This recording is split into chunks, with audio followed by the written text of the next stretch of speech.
Olá a todos!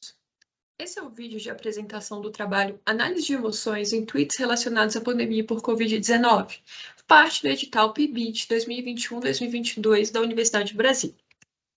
Bem, em primeiro plano, eu me chamo Maria Eduarda Ponte, sou acadêmica de Medicina na Universidade de Brasília. Irei apresentar este trabalho.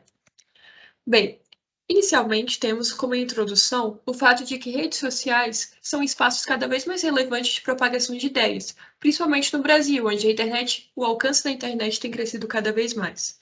Nesse sentido, é possível fazer análise de sentimentos e emoções em textos compartilhados, e aqui destacamos o Twitter como uma rede social bastante relevante de compartilhamento de textos, e usar essa análise para aplicar em contextos como práticas de saúde, que é o objetivo desse trabalho. Bem, tem os resultados preliminares de pesquisa similar que mostram prevalência de tristeza e raiva durante o primeiro ano da pandemia, e que o objetivo deste trabalho, então, é ampliar essa análise feita anteriormente, com a hipótese de que raiva, medo e tristeza são emoções mais prevalentes. O método utilizado se baseou em 4 etapas, sendo a primeira delas a coleta de tweets por meio de palavras-chave previamente selecionadas, identificadas como palavras-chave relacionadas à pandemia por Covid-19, e utilizou-se uma API do Twitter para que essa coleta fosse feita.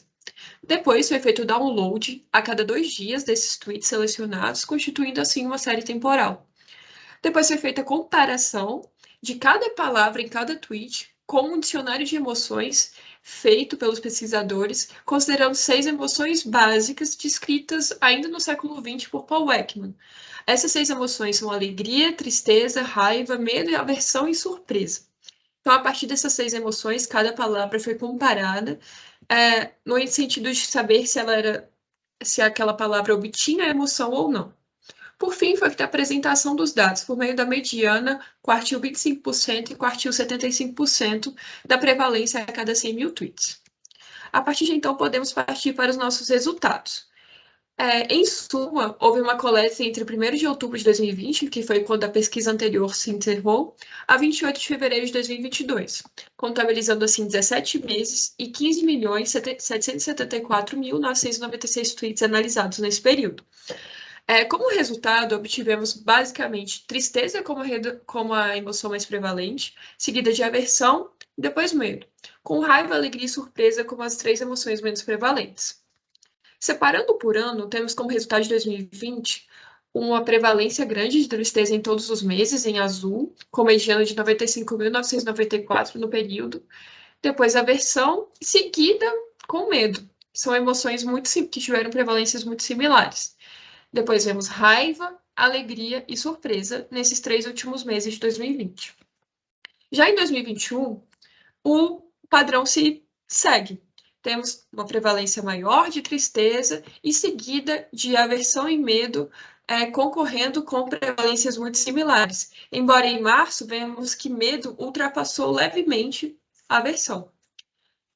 Em seguida temos raiva e alegria e surpresa também concorrendo em alguns meses, ultrapassando uma outra, como a gente vê, por exemplo, em fevereiro, quando tem uma prevalência maior de alegria significativa, porém em julho, surpresa consegue ultrapassar a alegria. Por fim, em 2022, nos 2 primeiros meses, obtivemos um padrão bastante semelhante. Tristeza como a mais prevalente, seguida de aversão e medo juntas, raiva, alegria e surpresa.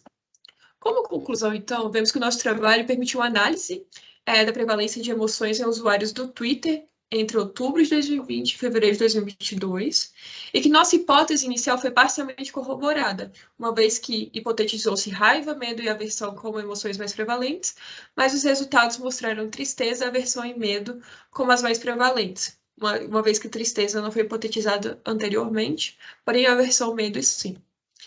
Em conclusões, temos que essa é uma ferramenta que é possível para avaliação da repercussão social da pandemia e suas consequências. É possível futuramente correlacionar os indicadores sociais e epidemiológicos de saúde com os dados encontrados, destacando a imunização como um fator importante ocorrido em 2021.